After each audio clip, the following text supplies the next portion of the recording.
자, 오늘 하나님의 말씀을 같이 한번 읽도록 하겠습니다. 오늘 하나님의 말씀은 오늘 설교 제목은 종교심이 많도다라는 제목으로 하나님의 말씀을 전하기 원하는데 사도행전 17장 16절부터 23절까지 말씀을 우리 교독하도록 하겠습니다. 바울이 아덴에서 그들을 기다리다가 그 성에 우상이 가득한 것을 보고 마음에 격분하여 하나님께서는 유대인과 경건한 사람들과 또 사회에서는 나라마다 만나는 사람과 결론하니 어떤 에피쿠로스와 스토아 철학자들도 바울과 쟁론할세 어떤 사람이 이르되 이 말쟁이가 무슨 말을 하고자 하느냐 하고 어떤 사람은 이르되 이방신들을 전하는 사람인가 보다 하니 이는 바울이 예수와 부활을 전하기 때문이로라. 그를 그저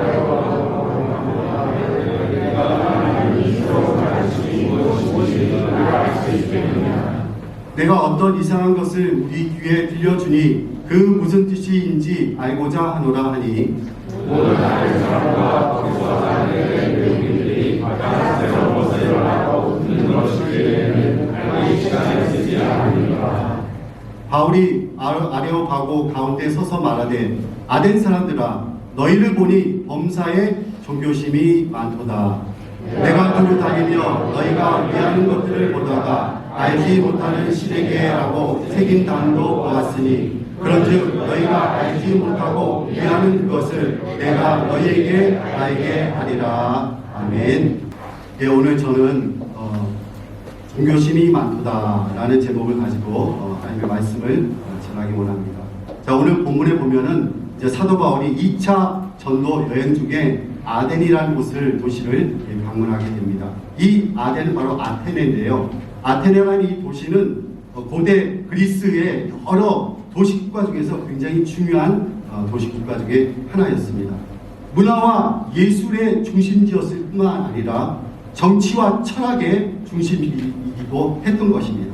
그래서 그 아테네에 많은 건축물들이 있는데 아크로폴리스라는 이런 건축물도 있고 파르테논 신전도 있고 제가 발음이 그래서 파르테논 신전도 있고 이러한 여러 건축물이 있었을 뿐만 아니라 소크라테스, 플라톤 그리고 아리스토텔레스 같은 이러한 철학자들도 그 도시에서 생활했던 것을 우리는 보게 됩니다.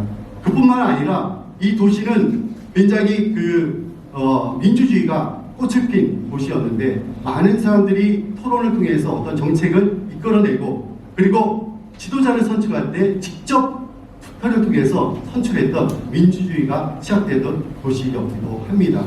그뿐만 아니라 이 도시는 굉장히 그 당시에 지중해 지역에서 무역과 상업이 굉장히 발달했던 그런 도시이기도 합니다. 이러한 특성들 외에도 사도 바울의 눈에는 이 거대한 아테네 도시 국가 가운데 살아가는 그 아테네 사람들의 몇 가지 특성들을 이 사도 바울은 발견하게 됩니다. 저는 오늘 세 가지 특성을 좀 말씀드리고 싶은데요. 첫 번째, 아테네 사람들은 이성적이고 철학적인 사람들이었다는 것입니다. 이성적이고 철학적인 사람. 오늘 이 18절에 보니까 이건 말씀 보니까 철학자들이 지금 사도 바울과 변론을 하고 있는 모습을 우리는 보게 됩니다. 우리 18절 말씀 한번 같이 한번 읽어보겠습니다. 시작. 어떤 에피쿠로스와 스토아 철학자들도 바울과 쟁론할세 어떤 사람은 이르되 이 말쟁이가 무슨 말을 하고자 하느냐고 어떤 사람은 이르되 이방신들을 전하는 사람인가 하니 이는 바울이 예수와 부활을 전하기 때문이로라. 되어 있습니다. 여기 보니까 에피쿠로스와 이 스토아 이러한 철학자들이 나오는데 에피쿠로스 학파와 이 스토아 학파는 당대의 가장 유명한 철학자 학파들이었습니다. 이 두 학파는 인생의 목적이 뭐라고 생각하냐면 인생의 목적은 행복이다 이렇게 둘 다 생각을 했는데 그 행복을 추구하고 행복을 얻는 방법이 이 철학자 학파마다 틀렸던 것입니다. 에피쿠로스 학파는 무엇을 주장했냐면 쾌락주의를 주장했습니다. 그래서 행복을 얻기 위해서 우리는 쾌락주의의 삶을 살아야 된다. 반면에 완전히 반대로 이 스토아 철학자들은 행복을 추구하기 위해서 뭐라고 하냐면 금욕주의를 해야 된다. 이렇게 말했던 것입니다. 이 철학자 사상들이 서로 달랐던 것이죠. 오늘날에도 우리 많은 사람들이 자기만의 철학을 갖고 이렇게 살아가고 있습니다. 그리고 그렇게 철학을 갖고 이성적으로 이게 판단하고 생각하고 결정하며 살아가고 있습니다. 그래서 이렇게 이성적이고 철학적인 사람들은 오늘 본문에 나온 것처럼 종교인들을 이렇게 좀 무시하고 이렇게 낮춰보는 경향이 있습니다. 오늘 여기 보니까 뭐라고 되어 있냐면은 어떤 사람은 이르되 이 사람들은 그 전에 보니까 무슨 이 말장이가 무슨 말을 하고자 하는 이 말장이라는 말은 이 종교인들을 하대하는 그런 말입니다. 말장 말만 많이 한다는 거죠. 그 말장. 그리고 여기 보니까 이방신들을 전하는 사람인가 이렇게 되어 있는데 이거 현대인의 성경에 보니까 이방신을 선전하는 사람들인가, 다시 말해서 이방신들을 광고하러 다니는 마케팅하는 사람들인가, 이렇게 그들을 이렇게 비하했다는 것입니다. 자기들은 굉장히 냉소적이고 그 다음에 시니컬하면서 이성적인 사람으로 자신들에게 생각하고 있었다는 것입니다. 또 두 번째 특징이 있었는데 그런 뭐냐면 아테네 사람들에게 종교성이 많았다는 것입니다. 앞에 말씀드린 이 내용하고 정말로 반대되는 내용이죠. 그들은 굉장히 이성적인 사람임에도 불구하고 또 동시에 종교성이 많았다고 성경은 이렇게 기록하고 있습니다. 16절에 보니까 바울이 아덴에서 그들을 기다리다가 그 성에 우상이 가득한 것을 보고 마음에 격분하여, 여기 도시에 아테네 도시에 뭐가 많았다고 그랬죠? 우상이 가득했다고 되어 있습니다.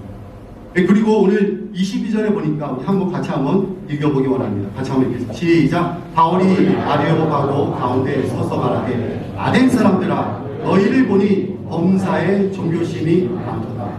너희를 보니 범사에 종교심이 많도다. 이렇게 되어 있습니다.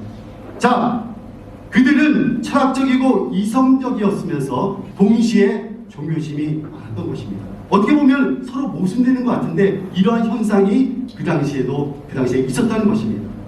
참 기이한 현상이죠.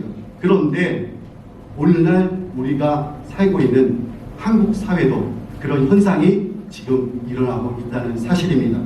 자, 이제 한국 사회는 지식정보 사회를 넘어서 이제는 인공지능을 기반으로 하는 진화 사회로 지금 나아가고 있습니다.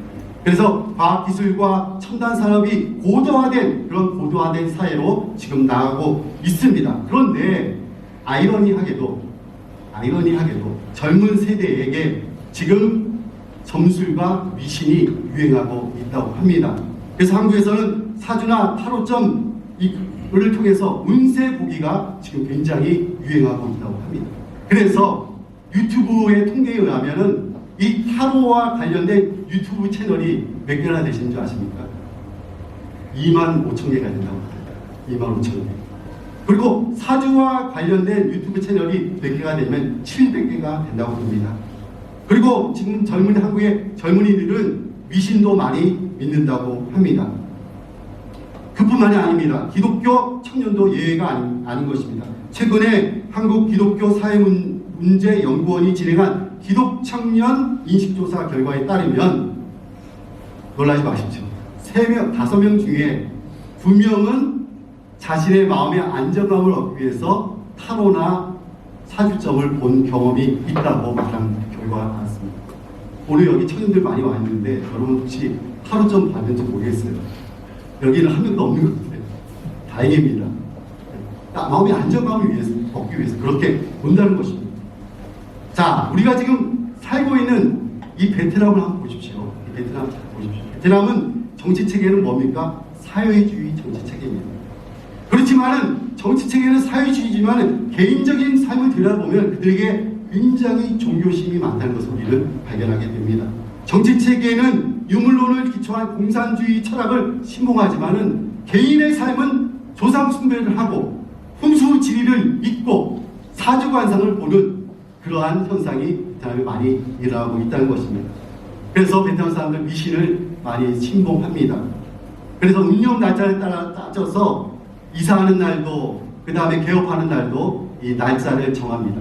왜 그렇죠? 손 없는 날을 정하려고 그러는 거죠. 그리고 상점을 내거나 땅을 사거나 또 이사를 할 때 무엇을 따집니까? 풍수지리를 따집니다. 왜 그렇죠? 명단자를 찾기 위해 명단자. 여러분 자청룡 우배포 이런 얘기 들어보셨어요? 우리 풍수지리. 이 베트남 사람 풍수지리 굉장히 중요합니다. 그래서 사회 시스템은 마르크스 레닌주의 철학을 따르지만 실제 생활에서는 매우 종교적인 모습을 보고 있는 것입니다. 이것이 서로 모순되는 내용 같지만 베트남 사회 안에서는 이것이 서로 조화를 이루고 있는 것 같습니다. 왜냐하면 베트남 사람들의 기본 심성이 다분히 종교적이기 때문에 그렇습니다. 베트남 사람들 종교심이 많은 것입니다. 우리 한국 사람들 종교심이 많습니다. 비슷한 점이 많아요. 종교심이 많아요. 때문에 이 베트남 사람들의 심성을 잘 이해하면 베트남 사람들에게 복음을 전하기가 오히려 수월할 수가 있다는 것입니다. 자, 첫 번째, 두 번째 특징하고 세 번째 아테네 사람들의 특징은 뭐냐면 새로운 것에 관심이 많다는 사실입니다. 오늘 본문 21절에 보니까 모든 아테네 사람과 거기서 나그네 된 외국인들이 가장 새로운 것을 말하고 듣는 것 이외에는 달리 시간을 쓰지 않음이더라 이렇게 되어 있습니다. 여기 보니까 가장 새로운 것을 말하고 듣는 것 외에는 달리 시간을 쓰지 않는다. 다시 말해서 그들은 새로운 것을 추구하고 새로운 것을 정보를 얻기 위해서 시간을 투자를 많이 했다는 것입니다. 새로운 것을 말하고 듣는데 시간 투자를 많이 했습니다. 오늘 우리 사회도 비슷한 것 같습니다. 많은 사람들이 새로운 기술, 새로운 정보, 새로운 지식에 관심이 많고 그런 유튜브를 많이 보고 있는 것 같습니다. 그런 유튜브에 몰두하는 것 같습니다. 그리고 새로운 지식에만 관심이 있지 과거에는 별로 관심이 없어 보입니다. 오늘 본문에 보면은 아테네 사람들이 새로운 것을 듣기 위해서 바울을 붙잡아다가 어디에 지금 세우고 있습니까? 아레오파고라는 그 강단에 지금 세우고 있습니다. 그래서 사도 바울은 이 기회를 이용해서 100% 이용해서 복음을 전하는 기회를 지금 삼고 있는 것입니다. 바울은 이 종교심이 많은 이 아테네 사람들에게 호기심을 유발하는 질문을 던집니다. 사도 바울은 이렇게 말합니다. 내가 다녀다 보니까 너희들 종교심이 많고 우상을 많이 만들어 섬기고 있는데 내가 다니다 보니까 알지 못하는 신도 만들고 그곳에 절하고 있더라 하면서 이렇게 말문을 꺼냅니다. 우리 23절을 우리 한번 같이 한번 읽어보겠습니다. 시작. 내가 두루다니며 너희가 위하는 것들을 보다가 알지 못하는 신에게라고 새긴 간도 보았으니 그런즉 너희가 알지 못하고 위하는 것을 내가 너에게 알게 하리라. 이 아테네 사람들은요 굉장히 스스로 생각할 때 똑똑하고 이성적이고 굉장히 문화와 이러한 모든 환경이 뛰어나다고 생각했지만은 실제적으로 그의 삶을 들여다보면은 알지 못하는 신에게도 절을 하고 경배하는 우매함이 그들에게 있었다는 것입니다. 그러니까 다시 말해서 겉으로는 모든 것을 알고 모든 것을 깨닫고 모든 지식이 있다고 말하지만 실제는 그들은 아무것도 모르는 우매함이 그들에게 있었던 것입니다. 우리가 지금 사는 세상도 마찬가지인 것 같습니다. 사람들은 저마다 새 것을 추구하고 똑똑한 채 하지만 실상은 잘 모르고 있는 것입니다. 자신도 알지 못하는 신에게 절하고 있는 것입니다. 그것이 오늘 우리의 현실입니다. 저는 오늘 본문 말씀을 통해서 겉으로는 철학적이면서 속으로는 종교심이 많아 미신에 빠져있는 현대인들에게 어떻게 하면 복음을 전할 수 있을까를 같이 여러분과 저를 이 말씀 통해서 한번 해답을 찾기 원합니다. 사도 바울은 이 해답을 우리에게 세 가지로 우리에게 해답을 제시하고 있습니다. 첫 번째는 창조주 하나님을 전해야 한다. 두 번째는 우상 숭배를 버리라고 말을 해야 한다. 세 번째는 죄를 회개하라고 촉구해야 한다. 이렇게 세 가지로 우리에게 말하고 있습니다. 자, 겉으로는 이성적이지만은 심정적으로는 미신을 따르는 현대인에게 복음을 전하기 위해서 우리는 첫 번째 창조주 하나님을 전해야 하는 것입니다. 저를 따라서 하시기 바랍니다. 창조주 하나님을 선포하자. 창조주 하나님을 선포하자. 좀 너무 약한 것 같아요. 강하게. 창조주 하나님을 선포하자. 창조주 하나님을 선포하자. 자, 사도 바울은 철학적이면서도 종교심이 많은 아테네 사람들에게 창조주 하나님을 선포했습니다. 오늘 24절 말씀을 우리 같이 한번 읽어보기 원합니다. 시작. 우주와 그 가운데 있는 만물을 지으신 하나님께서는 천지를 지으시니 손으로 지은 전에 계시지 아니하시고. 지금 사도 바울은 창조주 하나님을 말하고 있습니다. 자, 오늘 우리가 살고 있는 이 시대에는 무엇이 만연해 있습니까? 진화론이 만연해 있습니다. 대부분 많은 사람들이 진화론을 신봉하고 있습니다. 그리고 공교육 시스템에서는 이 진화론을 기정사실로 믿고 그렇게 가르치고 있는 것입니다. 때문에 우리 자녀들이 학교에서 굉장한 혼란을 겪고 있습니다. 교회에서는 창조론을 가르치지만은 학교에 가서는 진화론을 배우기 때문에 그들의 마음속에 굉장한 궁금증과 의구심과 갈등이 일어나는 것입니다. 하지만 우리가 분명히 알아야 할 것이 있습니다. 진화론, 그들이 이렇게 말합니다. 오랜 시간이 흐르면 모든 만물은 자연적으로 변화하고 발전한다. 근데 이것이 가설입니다. 가설. 완전히 확정된 것이 아니라 그럴 것이다 하고 이 제안을 설을 내는 것입니다. 모든 것이 가정 위에 세워진 이론에 불과한 것입니다. 하지만 모든 사람들이 이것을 과학적인 사실로 받아들이고 있습니다. 특별히 공산주의는 이 진화론의 근거에서 세워진 이론입니다. 그래서 모든 만물의 근원이 무엇이 아니라 정신이 아니라 물질이라고 그들은 생각합니다. 그래서 사람의 이성이나 생각도 다 물질의 산물이라고 그들은 주장합니다. 그래서 마르크스주의자들은 종교를 배척하는 것입니다.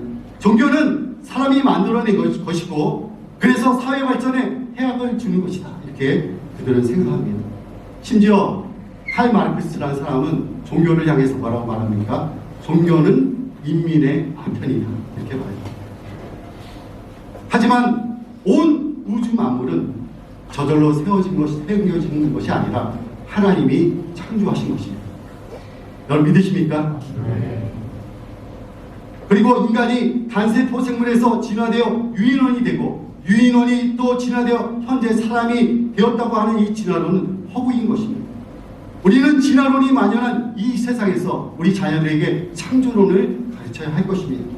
그리고 논쟁이 되더라도 하나님께서 우주 만물과 인간을 창조하셨음을 선포해야 할 것입니다. 하나님께서 오늘도 우리의 인류의 역사를 이끌어가고 계십니다. 그리고 우리의 인류의 모든 인간들의 지경과 그다음 거주의 한계를 정하고 계신 것입니다. 그리고 하나님께서 일반 계시, 자연 계시를 통해 하나님의 살아계심을 증거하고 있는 것입니다. 저는 잠시 여기서 DNA 얘기를 좀 하고 넘어가겠습니다. 자, 우리 인체의 가장 기본적인 요소를 세포라고 말합니다. 그 세포 안에 무엇이 있냐면은 DNA라고 합니다. 베트남 말로 제인입니다. 제인. DNA에, 근데 이 DNA 안에 정말 수많은 정보를 가지고 있다고 합니다. 자, 우리 한 사람 내 몸에 몇 개의 세포, 이 몸이 몇 개의 세포로 구성되어 있을까요?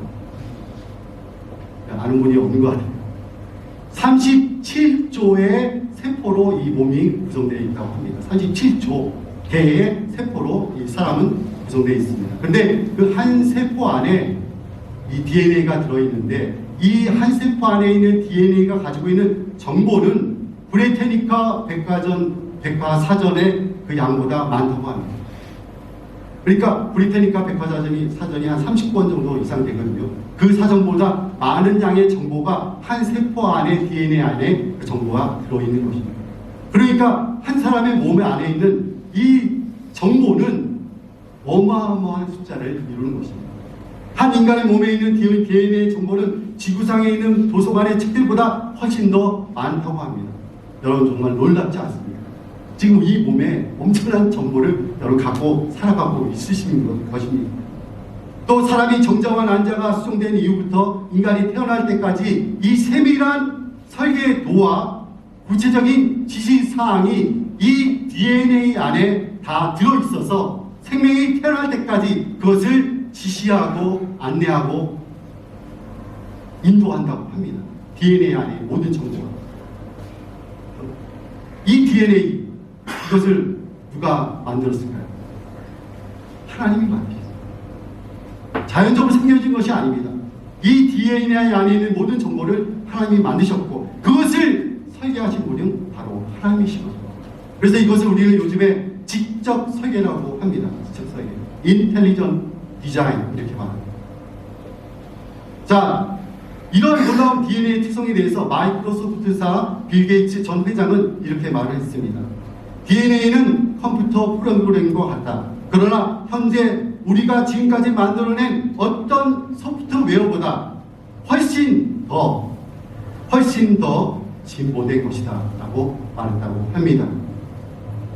지금 우리가 우주선도 만들 수 있고 또 슈퍼컴퓨터를 만들고 화성 탐사를 하는 시대에 살고 있지만은 인간이 아직도 만들지 못하는 게 있습니다. 세포를 아직 만들지 못하는, 이 조그만 눈에 보이지 않는 작은 세포를 인간이 아직도 만들 수 없다고 합니다. 왜? 그거는 하나님이 만드셨기 때문에. 자, 우리가 종교심이 많은 이 현대인들에게 복음을 전하기 위해 우리는 무엇을 해야 됩니까? 두 번째, 우상을 버리라고 말을 해야 할 것입니다. 다 같이 따라서 해볼까요? 우상을 버려라. 우상을 버려라. 현대인들은 겉으로는 과학을 신봉하고 철학을 따르는 것 같습니다. 하지만 심령으로는 미신을 믿고 우상을 숭배하고 있는 것입니다. 오늘 사도 바울은 아테네 사람들에게 이 부분을 지적하고 있습니다. 오늘 본문 29절 말씀으로 같이 한번 읽겠습니다. 시작. 이와 같이 하나님의 소생이 되었은즉 하나님을 금이나 은이나 고래나 사람의 기술과 보안으로 새긴 것들과 같이 여길 것이 아니니라. 여기 사도 바울은 말합니다. 하나님을 인간의 새긴 돌과 금과 이러한 은에 새겨 만들지 말고 또 그것들에게 절하지 말라고 지금 사도 바울이 말하고 있는 것입니다. 사람들은 어떤 현상을 만들었고 그것을 신이라고 생각하고 숭배하고 있습니다. 아테네 사람들도 많은 신상을 만들어 놓고 숭배를 했습니다. 사도 바울은 온 도시에 우상이 가득하다고 지금 보고하고 있는 것입니다. 바울은 그것 때문에 이 우상들을 보고 마음에 격분을 했던 것입니다. 앞에 제가 잠깐 언급했는데 오늘날 MZ세대의 타로점을 맹신하고 사주를 보는 것이 유행이라고 제가 말씀드렸습니다. 근데 이것이 바로 여러분 우상 숭배인 것입니다. 미신을 믿고 미래의 운세를 맡기는 것 너무나 어리석은 짓입니다. 우리는 이런 우상 숭배를 버려야 된다고 말을 해야 할 것입니다. 우리 베트남 사람들도 우상 숭배를 많이 합니다. 곳곳에 제단을 만들어 놓고 제사를 지냅니다. 그래서 베트남어로 뿡바이, 뿡레 이렇게 말할 수 있습니다. 그리고 장사하는 곳, 물건을 파는 데 가보면은 어디든지 한 귀퉁 위에 제단을 만들어 놓고 거기에 제사를 드립니다. 그리고 매일 아침에 거기에 제사를 간단하게 드립니다. 왜 제사를 드리면 그 지역의 땅신에게 제사를 드립니다. 땅신을 우리 지신이라고 말하는데 베트남어로는 복공이라고 합니다. 복공. 이 땅신에게 제사를 드리는 것입니다. 지금 베트남 경제가 엄청나게 발전하고 산업화가 되고 있는 사회이지만은 전통신앙과 미신은 오늘날 더 성행하고 있는 것을 우리는 보게 됩니다. 자, 그러면 사람들은 이성적으로 또는 철학적으로 무신론을 주장하면서도 왜 실생활에서는 우상 숭배와 미신을 따르는 것일까요? 정말 똑똑해 보이고 정말 지식이 넘치는 사람처럼 보이지만 왜 그 신념 속에는 우상 숭배를 따르는 것일까요? 그것은 미래에 대한 불안 때문에 그렇습니다. 지진과 홍수가 또 자연재해가 계속 늘어나는 상황 속에서 사람들은 미래에 대해서 불안해합니다. 그리고 팬데믹 이후에 이런 불안감은 더 증대됐던 것입니다. 그리고 오늘날 곳곳에서 일어나는 이러한 전쟁을 통해서 이 불안감은 정말 극대화되고 있는 것을 우리는 보게 됩니다.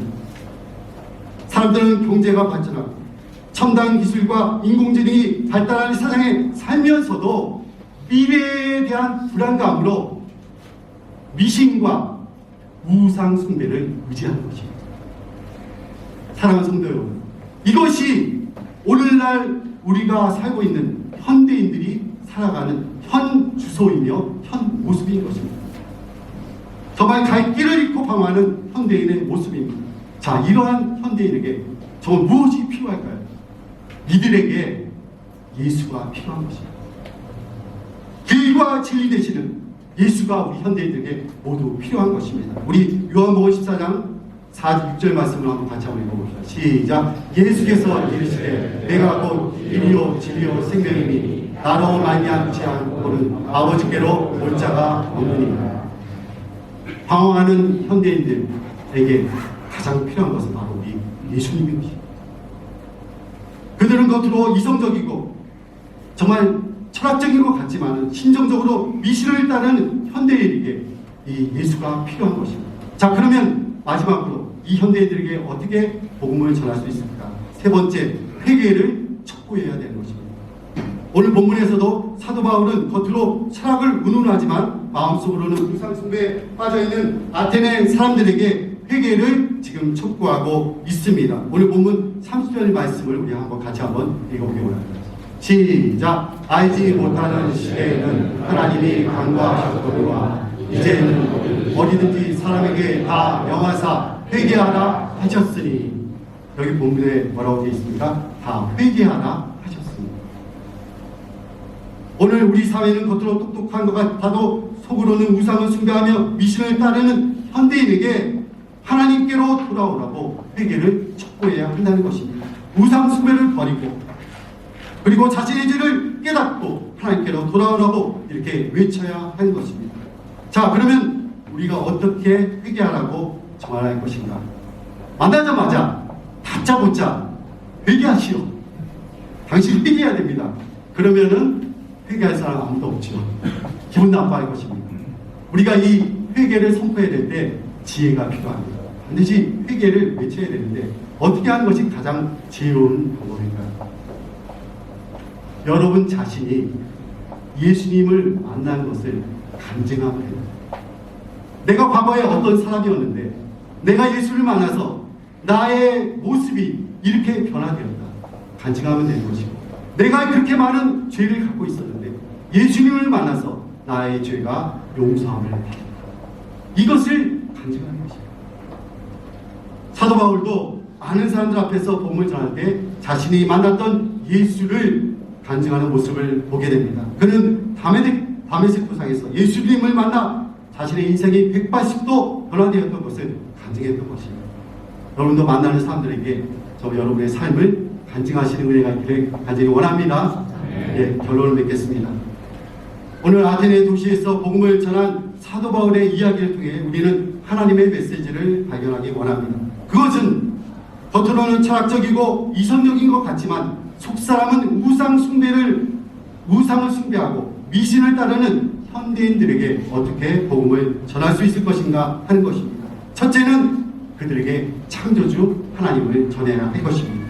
진화론이 만연한 이 세상에서 우리는 천지를 창조하신 창조주 하나님을 소개해야 하는 것입니다. 둘째, 우상숭배를 버리라고 말해야 할 것입니다. 듣기 싫겠지만은 타로와 사주를 보는 것은 우상숭배이고 미신이라고 우리는 반드시 말해야 합니다. 그리고 굿하는 것도 우상숭배인 것입니다. 셋째, 회개를 촉구해야 합니다. 직접적인 방법보다는 우리가 만났던 예수를 증거하고 내가 변화된 예수를 간증하는 것을 통해서 여러분 회개를 촉구해야 할 것입니다. 오늘 우상숭배와 미신이 가득한 세상에 살면서 길을 잃고 방황하는 영혼들에게 창조주 하나님을 전하는 우리 모두가 되기를 주님의 이름으로 축원합니다. 그러면서 하노이에 있는 교민들에게 예수의 복음을 전하는 여러분과 저가 되기를 간절히 축원합니다.